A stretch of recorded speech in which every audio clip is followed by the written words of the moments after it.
Hello hello hello chemistry वाले भैया, आप सबों का आपके हमारे इस चैनल में हार्दिक स्वागत करते हैं।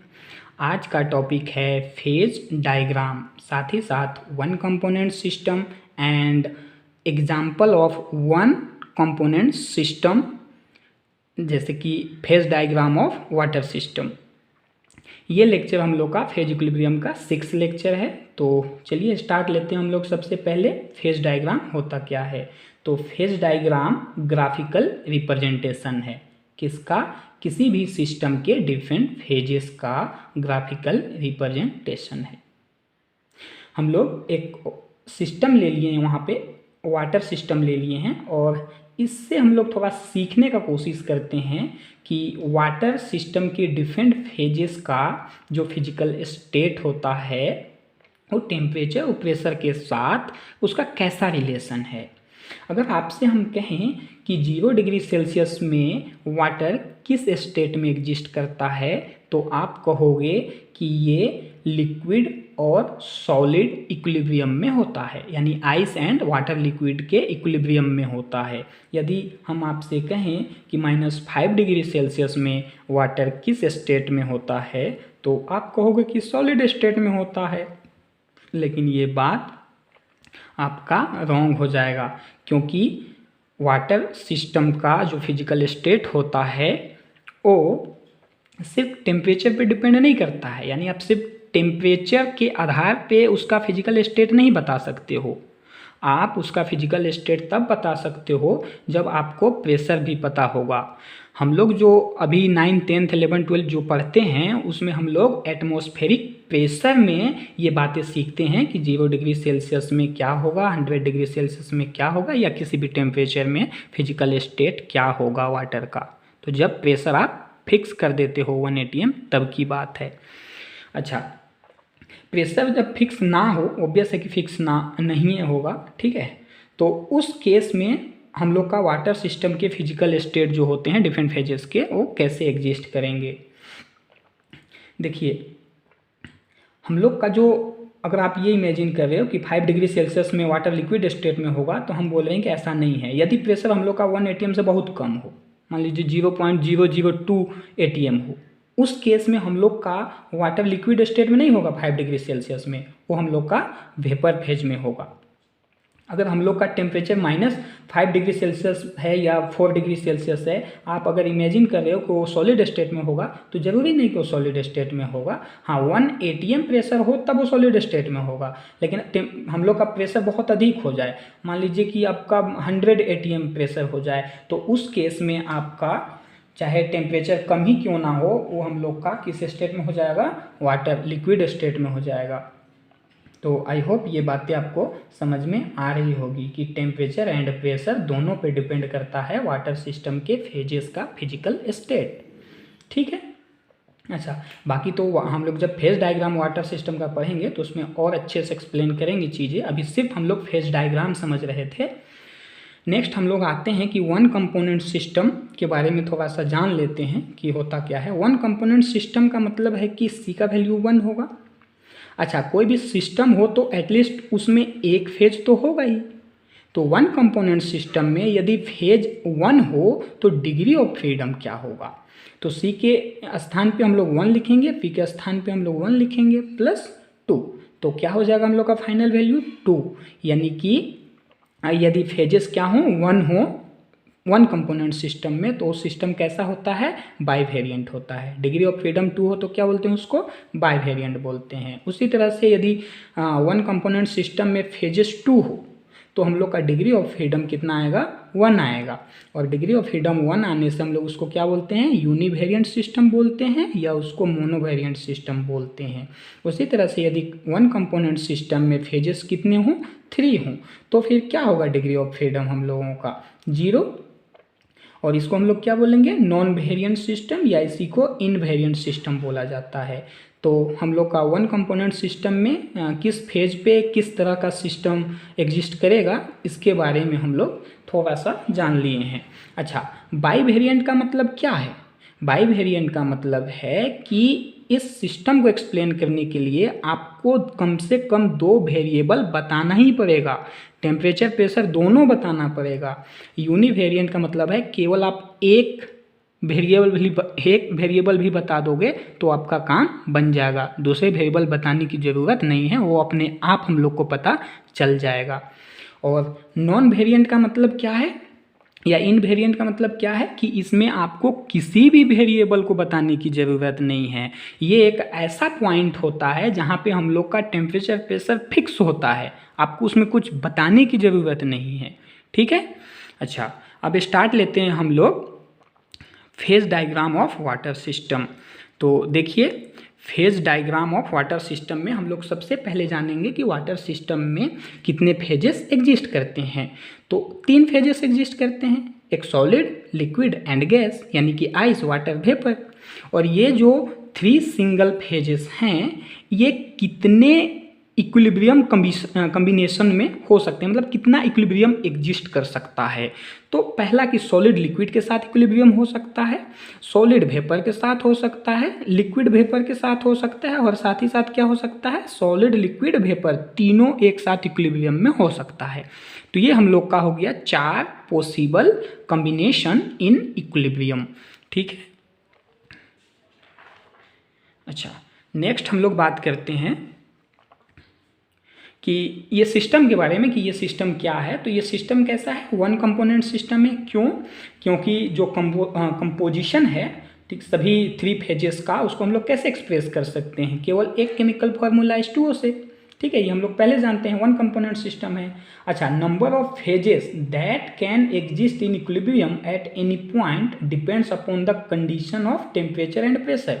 ये बात भी हम लोग जान गए कि ये जो हम लोग का जो 1 कंपोनेंट सिस्टम है उसका जो डिफरेंट फेज है वो किस बात पे डिपेंड कर रहा है, वो डिपेंड कर रहा है कंडीशन पे। कौन से कंडीशन पे? टेम्परेचर एंड प्रेशर पे। अच्छा, नेक्स्ट पॉइंट है, this condition have been determined experimentally and a phase diagram is constructed by plotting pressure against temperature. मतलब प्रेशर टेम्परेचर अगेंस्ट हम लोग क्या करते हैं, प्लॉट करते हैं, हम लोग कुछ वैल्यू फाइंड आउट करते हैं। ये जो हम लोग का वेरिएबल्स है, टेम्परेचर प्रेशर का जो वैल्यू होगा उसके आधार पे हम लोग एक्सपेरिमेंटली जो वैल्यू हम लोग को मिलेगा उसके आधार पे हम लोग एक फेज डायग्राम प्लॉट करते हैं। ठीक है। नेक्स्ट पॉइंट क्या है, the phase diagram consist of 3 stable curve. जो वाटर सिस्टम का जो फेज डायग्राम बनता है ना, कैसे बनता है अलग बात है, जो बनता है ना उसमें क्या क्या चीज़ें होती है। तो 3 स्टेबल कर्व होता है, OA, OB, OC। आप अगर वहाँ पे जो नेमिंग है अगर डिफरेंट करोगे तो ये बदल जाएगा, OA, OB, OC की जगह में कुछ और हो सकता है। ठीक है। And 1 Meta stable curve OA dash होता है। अच्छा, इसमें 3 एरियाज होते हैं, AOB, BOC एंड AOC। ठीक है। आप वही बात नेमिंग अगर आप अलग करोगे, यहाँ पे PQR करोगे तो फिर बदल जाएगा ये सब। ठीक है। अच्छा, एक डिफिनिट पॉइंट होता है O। अब हम लोग आते हैं सीधा फेज डायग्राम पे। थोड़ा फेज डायग्राम छोटा है, आई होप आप लोग को दिख रहा होगा। This are separately discuss as under. ये फेज डायग्राम पे हम लोग देखते हैं कि इसमें क्या क्या है। पहले तो आपको जो हम बोले कि 3 एरिया है, तो एक तो ये एरिया हो गया AOC, ये वाला एरिया, एक हो गया BOC, ये वाला एरिया, एक हो गया AOB, ये वाला एरिया। ठीक है। फेज डायग्राम में क्या है, 3 एरिया है। अच्छा, ये प्रेशर और टेम्परेचर, हम लोग टेम्परेचर को X एक्सिस में रखते हैं और हम लोग प्रेशर को कहाँ रखते हैं, Y एक्सिस में रखते हैं। और यहाँ पे हम लोग ये डायग्राम है। अच्छा, इस डायग्राम में आपको क्या जानना है कि आपका डिफरेंट एरिया में कौन सा फिजिकल स्टेट एग्जिस्ट करेगा वाटर का, मतलब किस में लिक्विड होगा, किस में आइस होगा, किस में वेपर होगा। तो आप फेज डायग्राम से देख रहे हो कि BOC इस वाले एरिया में क्या है, आइस है। क्यों है हम बता रहे हैं। AOC में हम लोग का क्या है, वाटर है यानी लिक्विड है, और AOB में क्या है, वेपर है। ठीक है। इसमें एक ट्रिपल पॉइंट O है, ये है, हम लोग इसको ट्रिपल पॉइंट बोलते हैं, एक्सप्लेन करेंगे आगे हर एक चीज़ को। अच्छा, और इसमें हम लोग क्या बात किए कि इसमें कर्व है, कितने कर्व हैं, 3, और एक मेटास्टेबल कर्व है। जो 3 कर्व है, एक है OA curve, OC curve and OB curve. ठीक है, ये 3 कर्व है, और एक OA डैश, इसको बोलते हैं मेटास्टेबल कर्व। क्या होता है मेटास्टेबल कर्व, सबके बारे में जानेंगे हम लोग। अच्छा, इसमें कुछ वैल्यूज़ हैं, यानी टेम्परेचर प्रेशर हैं, तो आप यहाँ पे देख लो 1 atm pressure 0 degree Celsius temperature, ये एक है। आप इसके आगे जाओ, ये 100 डिग्री सेल्सियस है, ठीक है। बाकी ये 370 वैल्यू तो आपको दिखाई दे रहा है कि ये वैल्यू है। सबके बारे में थोड़ा थोड़ा बातें करेंगे हम लोग, जो पॉसिबल बातें होगी, ठीक है। अच्छा, हम लोग यहाँ पे आते हैं और सीधा ही हम लोग स्टडी ऑफ कर्व करते हैं, ठीक है। स्टडी करते हैं, किसका करते हैं, कर्व का करते हैं, कि जो कर्व है, कर्व OA, ये जो कर्व OA है इसको बोला जाता है वेपर प्रेशर कर्व या वेपोराइजेशन कर्व। OA कर्व को क्या बोला जाता है, वेपर प्रेशर कर्व या वेपोराइजेशन कर्व। अब जरा देखो कि ऐसा क्यों बोला जाता है AO को। ये है हम लोग का AO कर्व, ठीक है। इसको क्या बोला जाता है, वेपर प्रेशर कर्व। यहाँ पे थोड़ा लिखते तो ये कॉम्प्लेक्स हो जाता है चीज़ें, इसलिए हम नहीं लिखे। हम बता रहे हैं कि AO कर्व क्या है, वेपर प्रेशर कर्व है। अब वेपर प्रेशर कर्व मतलब क्या है कि वेपोराइजेशन हो रहा है। यहाँ पर जो ये कर्व के किसी भी पॉइंट में आप देखो तो आपको वाटर और वेपर इक्विलिब्रियम में मिलेगा। क्या मिलेगा, वाटर और वेपर इक्विलिब्रियम में मिलेगा। यानी कि यहाँ पे क्या हो रहा है, वेपोराइजेशन हो रहा है, कि वाटर लिक्विड क्या हो रहा है, वेपर में कन्वर्ट हो रहा है। कैसे कन्वर्ट होता है वाटर वेपर में, जब आप टेम्परेचर इंक्रीज करते हो और प्रेशर आप चाहे फिक्स करते हो या टेम्परेचर डिक्रीज करते हो, ठीक है। तब आपका क्या होता है, जैसे जैसे आप टेम्परेचर बढ़ाते हो 100 डिग्री सेल्सियस से जब अधिक, 1 atm प्रेशर की यदि बात करें तो 100 डिग्री सेल्सियस से जब अधिक करते हो, टेम्परेचर जब यहाँ रहेगा तो हम लोग का ये इस आसपास में आएगा 1 atm प्रेशर पे, तो हम लोग का ये कैसा हो जाएगा, वेपर फेज हो जाएगा उसका। अच्छा, अगर 100 डिग्री सेल्सियस में आप प्रेशर बढ़ा दो, 1 atm की जगह 2 atm कर दो, तो क्या होगा, ये 100 डिग्री सेल्सियस में हम लोग का प्रेशर मान लो यहाँ बढ़ा दिए, तो यहाँ आ जाएगा, इस एरिया में आ जाएंगे हम लोग। इस एरिया में क्या मिलेगा हम लोग को, वाटर मिलेगा, ठीक है। अगर हम लोग का टेम्परेचर कुछ कम हो, मान लीजिए 50 डिग्री सेल्सियस हो, दिख रहा है, 50 डिग्री सेल्सियस हो, और प्रेशर कितना हो, 1 atm हो, तो 50 डिग्री सेल्सियस में जाए 1 atm में, कहाँ चल गए, कौन से एरिया में, वाटर वाले एरिया में चल गए, यानी कि हमको यहाँ पे लिक्विड मिलेगा, ठीक है। तो यहाँ पे क्या कन्वर्ट हो रहा है, लिक्विड वेपर में कन्वर्ट हो रहा है, इसीलिए इस कर्व को हम लोग क्या बोलते हैं, वेपोराइजेशन कर्व बोलते हैं। यहाँ पे आइस वाटर में कन्वर्ट हो रहा है या वाटर आइस में कन्वर्ट हो रहा है, इसीलिए इसको हम लोग क्या बोलेंगे, OC कर्व को मेल्टिंग कर्व, क्या बोलेंगे, मेल्टिंग कर्व, ठीक है। अच्छा, यहाँ पे हम लोग का क्या हो रहा है, ये सॉलिड है और ये वाला वेपर है, तो सॉलिड वेपर में कन्वर्ट हो रहा है या वेपर सॉलिड में कन्वर्ट हो रहा है, तो इसको हम लोग क्या बोलते हैं, सब्लिमेशन। सॉलिड का गैस में कन्वर्ट होना क्या बोलते हैं, सब्लिमेशन। सो ये कर्व किस चीज़ को दिखा रहा है, सब्लिमेशन कर्व को दिखा रहा है। तो 3 कर्व जो है ये हम लोग का हो गया वेपोराइजेशन कर्व या वेपर प्रेशर कर्व, ये हम लोग का हो गया मेल्टिंग कर्व, और ये हम लोग का क्या हो गया, सब्लिमेशन कर्व हो गया, ठीक है। तो ये 3 कर्व, तीनों के बारे में हम लोग और भी चीज़ें जानेंगे यहाँ पे। जैसे वेपर प्रेशर कर्व में हम लोग का जो क्या क्या इक्विलिब्रियम एग्जिस्ट करेगा, तो वाटर वेपर में, वेपर वाटर में कन्वर्ट होगा, ठीक है ना। तो ये हम लोग का वेपोराइजेशन कर्व हो गया। यहाँ पे डिग्री ऑफ फ्रीडम क्या होगा, C के स्थान पे 1 लिखेंगे, 1 कंपोनेंट है, और P के स्थान पे क्या लिखेंगे, 2 लिखेंगे, क्योंकि यहाँ पे 2 फेज एग्जिस्ट कर रहा है +2। तो हम लोग को फाइनली F क्या मिल रहा है, 1, यानी कि हम लोग का जो वेपर प्रेशर कर्व जो है ये हम लोग का कैसा होगा, यूनिवेरिएंट होगा। उसी तरह से आप कर्व OB के बारे में कर सकते हो कि कर्व OB क्या है, हम लोग का सब्लिमेशन कर्व है, जिसमें आइस और वेपर इक्विलिब्रियम में होता है, जहाँ पे आप क्या करो, इस कर्व पर, ठीक है, कर्व OB पर या कर्व OA पर, ये कंडीशन हम लोग बात कर रहे हैं, कर्व AB OA या OB के इधर उधर नहीं, ठीक है, उस पर। तो F इक्वल टू क्या मिल रहा है हम लोग को, C - P + 2 होता है, फाइनली वैल्यू 1 मिल रहा है। सो ये भी हम लोग का क्या होगा, यूनिवेरिएंट हो जाएगा। अगर हम लोग कर्व OC के बारे में बात करें तो ये हम लोग का मेल्टिंग पॉइंट कर्व है, और यहाँ पे हम लोग का आइस वाटर इक्विलिब्रियम में होता है, और यहाँ पे आपका डिग्री ऑफ फ्रीडम क्या मिलने वाला है, 1। सो ये भी हम लोग का क्या हो जाएगा, यूनिवेरिएंट हो जाएगा। तो हम लोग ये सिर्फ स्टडी किए हैं किसके बारे में, कर्व के बारे में। आई होप यहाँ पे कर्व के बारे में समझ में आया होगा फेज डायग्राम से। फेज डायग्राम में अच्छा आपको करना क्या है, आपको ना डिफरेंट जो टर्म्स है ना उसको एक्सप्लेन करना है कि कौन क्या है, ओ ए कर्व क्या है, मतलब कैसा कर्व है, इन सब के बारे में आपको बताना है। तो यही तो हम लोग यहाँ पे देख रहे हैं कि कर्व ओ ए क्या है, कर्व ओ बी क्या है, कर्व ओ सी क्या है, ठीक है ना। ये सब हम लोग देख लिए। इसमें यूनिवेरिएंट होगा, बाई वेरिएंट होगा, क्या होगा, डिग्री ऑफ फ्रीडम क्या होगा, कौन कौन से फेजेस इक्विलिब्रियम में होंगे, तो ये सारी बातें हम थोड़ा टेबल के फॉर्म में लिख दिए। आप चाहें तो उसको लैंग्वेज के फॉर्म में भी लिख सकते हैं। नेक्स्ट हम लोग बात करते हैं यहाँ पे स्टडी ऑफ एरिया।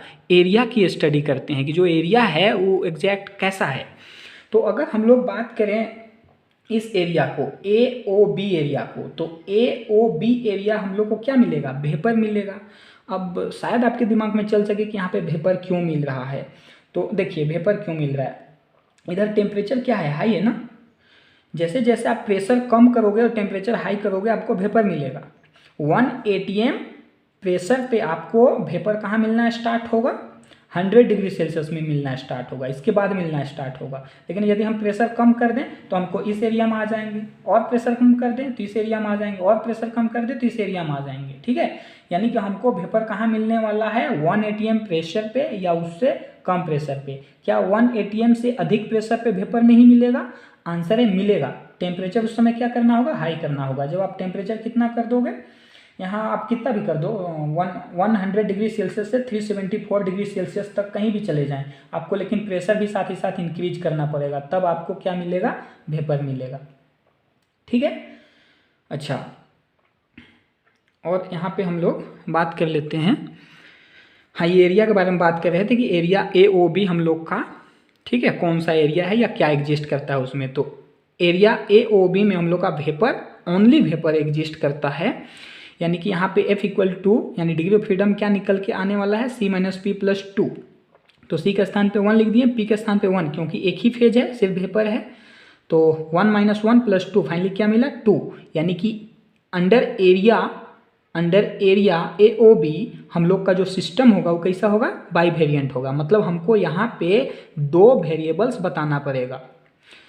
इस एरिया में हमको क्या बताना पड़ेगा, 2 वेरिएबल्स बताना पड़ेगा। जैसे आप यहाँ पे आ जाइए, ठीक है। आप ये कोई एक पॉइंट है, दिख रहा है, ये कोई एक पॉइंट है। अब हम पूछे कि भाई इस पॉइंट में बताइए कि जो टेम्परेचर प्रेशर क्या होगा, या हम कहें कि कोई टेम्परेचर प्रेशर दे दें आपको और पूछे कि उसमें कौन सा एग्जिस्ट करेगा, कौन सा फिजिकल स्टेट एग्जिस्ट करेगा। आपको दोनों ही बात बताना पड़ेगा। अगर सिर्फ हम 100 डिग्री सेल्सियस बोले तो आपको पता ही नहीं चलेगा कि उसमें वेपर एग्जिस्ट करेगा कि क्या एग्जिस्ट करेगा। हाँ, लेकिन आपको अगर हम प्रेशर दे दें कि भाई इतना प्रेशर होगा, फिर आसानी से आप बता दोगे, ठीक है। बाई वेरिएंट का मतलब यही हुआ कि आपको दोनों ही बताना पड़ेगा, एक से बात नहीं बनेगा।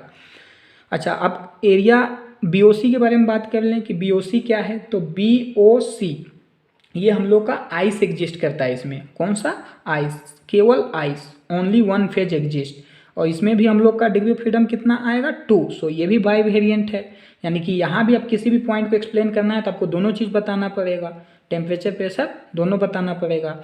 यदि हम बात करें एरिया AOC के बारे में, तो यहाँ पे AOC वाटर एग्जिस्ट करता है, और इसके लिए आपको क्या करना पड़ेगा, इसके लिए भी आपको दोनों कंडीशन बताने पड़ेंगे, यानी कि टेम्परेचर प्रेशर दोनों वेरिएबल बताना पड़ेगा, ठीक है। ये भी बाई वेरिएंट होता है। अब हम लोग बात कर लेते हैं ट्रिपल पॉइंट के बारे में, ठीक है, कि ट्रिपल पॉइंट होता क्या है। तो ये एक ऐसा पॉइंट है जहाँ पे तीनों कर्व आके मीट कर रहा है। इसका मतलब क्या हुआ कि इसमें तीनों फेज एग्जिस्ट करेगा। हम लोग का वाटर, मतलब लिक्विड, सॉलिड और वेपर, तीनों ही हम लोग का इसमें क्या करेगा, एग्जिस्ट करेगा। और इस पॉइंट को बोला जाता है ट्रिपल पॉइंट। अच्छा, ये एक ऐसा पॉइंट है, ये एक ऐसा पॉइंट है जहाँ पे टेम्परेचर और प्रेशर क्या होता है, फिक्स होता है, ठीक है। जैसे कि यहाँ पे जो हम लोग का वाटर सिस्टम में होता है वो कितना होता है, टेम्परेचर 0.0098 डिग्री सेल्सियस होता है, और उसका प्रेशर कितना होता है, 4.58 mm, यानी 1 atm से बहुत कम। 1 atm कितना को बोलते हैं, 760 mm को बोलते हैं, 760 mm को बोलते हैं। तो 760 mm है ये, और ये कितना है 4.58 mm, मतलब कि ये 1 atm से बहुत कम प्रेशर है। तो ये इस प्रेशर पे और इस टेम्परेचर पे हम लोग को एक ऐसा पॉइंट मिलता है जहाँ पे हम लोग का तीनों ही फेज एग्जिस्ट करता है। इसको हम लोग ट्रिपल पॉइंट बोलते हैं। तो ट्रिपल पॉइंट को यदि डिफाइन करने की बात हो तो हम लोग डिफाइन करते हैं, it is a point where the three curves OA, OB, OC meet at this point the three phases ice, water and vapor are in equilibrium। Equilibrium में होता है। the point O is a self defined point। ये point O जो है ये self defined point है corresponding to definite temperature। यहाँ पे definite temperature होता है and definite pressure होता है, इसीलिए ये self defined है। If either pressure or temperature is changed then one of the three phases will disappear। मतलब क्या बोल रहा है यहाँ पे कि यहाँ पे क्या बोल रहा है कि यदि हम लोग इस टेम्परेचर प्रेशर में चेंजेस ले लाएं, 0.0098 से हम लोग 0 कर दें, 0 डिग्री सेल्सियस कर दें, तो क्या हो जाएगा हम लोग का यहाँ पे एक फेज हम लोग का डिसअपियर हो जाएगा। ठीक है ना, क्या हो जाएगा डिसअपियर, या 2 फेज भी डिसअपियर हो सकता है, केवल एक फेज आपका एग्जिस्ट कर सकता है। ठीक है, ट्रिपल पॉइंट के केस में हम लोगों का डिग्री ऑफ फ्रीडम क्या मिलने वाला है 0, इनवेरिएंट या नॉन वेरिएंट, मतलब यहाँ पे किसी भी टेम्परेचर प्रेशर बताने की ज़रूरत नहीं है, ये फिक्स होता है, वाटर सिस्टम के लिए फिक्स होता है 0.0098 डिग्री सेल्सियस एंड 4.58 हम लोग का प्रेशर होना चाहिए, उतना mm, ATM नहीं mm। ठीक है, नेक्स्ट हम लोग बात करते हैं OA- कर्व के बारे में। तो OA- कर्व क्या होता है इसके बारे में हम पहले यहाँ पे बता लें कि ये एग्जिस्ट कैसे करता है। ये हम लोग का जो होता है ना, ये OA कर्व का ही एक्सटेंडेड पार्ट है। मतलब जैसे हम लोग का यहाँ पे इस कर्व पे क्या है, हम लोग का वाटर और वेपर दोनों इक्विलिब्रियम में है। अब हम टेम्परेचर को क्या कर रहे हैं, कम कर रहे हैं, टेम्परेचर कम कर रहे हैं, साथ ही साथ प्रेशर भी कम कर रहे हैं। ठीक है, तो टेम्परेचर प्रेशर दोनों को कम कर रहे हैं, कम कर रहे हैं, यहाँ पे पहुँचे इस प्रेशर एंड इस टेम्परेचर पे, तो हमको ट्रिपल पॉइंट मिला। ठीक है, तीनों फेज एग्जिस्ट किया इसमें। अच्छा, उसके बाद हम लोग और कम करने लगे जब टेम्परेचर एंड प्रेशर, तो हम लोग इस एरिया में आ गए ना, AOC इस एरिया में आ जाएंगे। तो इस एरिया में आने के बाद हमको क्या मिलना था, सॉलिड आइस मिलना था, बट ऐसा नहीं हुआ। जब आप बहुत ही स्लोली आप ये टेम्परेचर प्रेशर कम करते हो, तो जो चीज़ हमको AO या OA कर्व में मिल रहा था वाटर एंड वेपर इक्विलिब्रियम में, हम लोग का इतना कम करने के बाद भी, इस एरिया में आने के बाद भी हम लोग का सिमिलर चीज़ मिल रहा था वाटर एंड वेपर इक्विलिब्रियम में। ठीक है, इसी को बोला जाता है मेटा स्टेबल कर्व बोला जाता है। OA- क्या है, मेटा स्टेबल कर्व। किसका, तो सुपर कूल्ड वाटर का। सुपर कूल्ड वाटर क्या होता है इसके बारे में भी हम लोग अभी तुरंत में बात करते हैं। हम लोग पहले ये OA कर्व के बारे में देख लें कि क्या है। The dotted curve OA- continuation of curve OA। ये OA कर्व का क्या है, कंटिन्यूशन है, मतलब उसी का एक्सटेंडेड पार्ट है। Represent the vapour pressure curve of super cooled water. Super cooled water क्या होता है हम बता रहे हैं। It is a Meta stable curve. Meta stable का मतलब होता है कि बहुत ही कम स्टेबल है, अब बहुत ही कम स्टेबल होता है वो curve. On being disturb the super cooled phase at once changes to solid ice and curve merge into OB। मतलब समझाते हैं, यहाँ पे देखिए, आप यहाँ पे इस 0 डिग्री सेल्सियस में आने के बाद भी आप टेम्परेचर प्रेशर क्या कर रहे हो, कम कर रहे हो।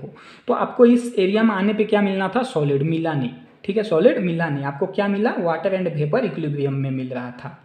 लेकिन आप जैसे ही उसको थोड़ा सा भी डिस्टर्ब कर दोगे ना, वो क्विकली क्या हो जाएगा, क्विकली हम लोग का किस चीज़ में बदल जाएगा, सॉलिड आइस में बदल जाएगा। और ये वाला जो OA- जो है हम लोग का कर्व, ये यहाँ मर्ज कर जाएगा। ठीक है, अच्छा, इसमें जो हम बात करना चाहते थे सुपर कूल्ड लिक्विड के बारे में कि सुपर कूल्ड लिक्विड क्या होता है। देखिए, आपके पास वाटर वेपर है, ठीक है, आपके पास वाटर एंड वेपर है, आप उसका टेम्परेचर प्रेशर कम कर रहे हो, टेम्परेचर कम कर रहे हो 0 डिग्री सेल्सियस से भी कम कर दिए। तो क्या होना चाहिए था, आपको सॉलिड बनना था, लेकिन वो क्या सॉलिड नहीं बना, वो वाटर एंड वेपर के रूप में रहा। इसी को बोला जाता है सुपर कूल्ड लिक्विड या super cooled water. Super cooled क्यों बोला जाता है कि उतना टेम्परेचर कम करने के बाद भी वो वाटर में ही एग्जिस्ट कर रहा है, मतलब लिक्विड या वेपर में ही एग्जिस्ट कर रहा है, वो हम लोग का आइस बना नहीं है।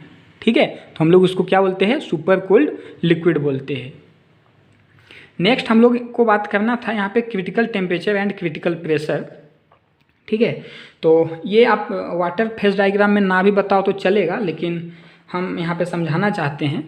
ठीक है, आप सिर्फ समझ लो कि होता क्या है। देखिए, आप टेम्परेचर क्या कर रहे हो, इंक्रीज कर रहे हो, टेम्परेचर आप इंक्रीज कर रहे हो। जैसे 1 atm प्रेशर है और आप 100 डिग्री सेल्सियस से अधिक जाओगे तो आपको क्या मिलेगा, वेपर मिलेगा। ठीक है, आप और टेम्परेचर बढ़ाओगे आपको क्या मिलेगा, वेपर मिलेगा। ये वेपर कब तक मिलेगा, ये वेपर कब तक मिलेगा, अगर ये 1 मिनट, यदि हम लोग प्रेशर को इंक्रीज करें, ठीक है, प्रेशर को क्या करें, इंक्रीज करें, सॉरी थोड़ा सा मिस्टेक हो रहा है यहाँ पे। ये जो 374 डिग्री सेल्सियस जो है इसको बोला जाता है क्रिटिकल टेम्परेचर। ये है हम लोग का क्रिटिकल पॉइंट। क्रिटिकल टेम्परेचर का मतलब है कि ये मैक्सिमम टेम्परेचर है जहाँ पे हम लोग का लिक्विड स्टेट एग्जिस्ट करने वाला है। इसके बाद, इस टेम्परेचर के बाद आपको सिर्फ और सिर्फ वेपर मिलने वाला है। इस टेम्परेचर से अधिक करने पे आपको क्या नहीं मिलेगा, क्या नहीं मिलेगा, आपको वाटर नहीं मिलेगा। हाँ ठीक है, अभी अच्छा से हम इसको क्लियर करते हैं। यहाँ पे जैसे 1 atm प्रेशर था, 100 डिग्री सेल्सियस टेम्परेचर था। ठीक है, तो इसमें हम लोग का वाटर किस स्टेट में एग्जिस्ट कर रहा है, वाटर एंड वेपर इक्विलिब्रियम में है। थोड़ा सा टेम्परेचर इंक्रीज कर देंगे तो हमको क्या मिलेगा, वाटर मिलेगा 1 atm पे। ठीक है, बढ़ा दिए तो हमको वेपर मिलेगा। ये जो लिक्विड है हम लोग को कब तक मिल सकता है, टेम्परेचर 100 डिग्री सेल्सियस से ज़्यादा होने पे वेपर मिलने लगता है, लेकिन हम चाहते हैं ना कि टेम्परेचर 100 डिग्री सेल्सियस से इंक्रीज करने के बाद भी हमको वेपर ना मिले। तो उसके लिए हमको क्या करना होगा, प्रेशर को इंक्रीज करना होगा। और प्रेशर को जैसे इंक्रीज करेंगे, अब टेम्परेचर यहाँ किए, प्रेशर इंक्रीज किए, हम इस एरिया में आ गए, प्रेशर इंक्रीज किए, टेम्परेचर इंक्रीज किए, इस एरिया में आ गए। मतलब अभी तक हमको क्या मिल रहा है, लिक्विड मिल रहा है।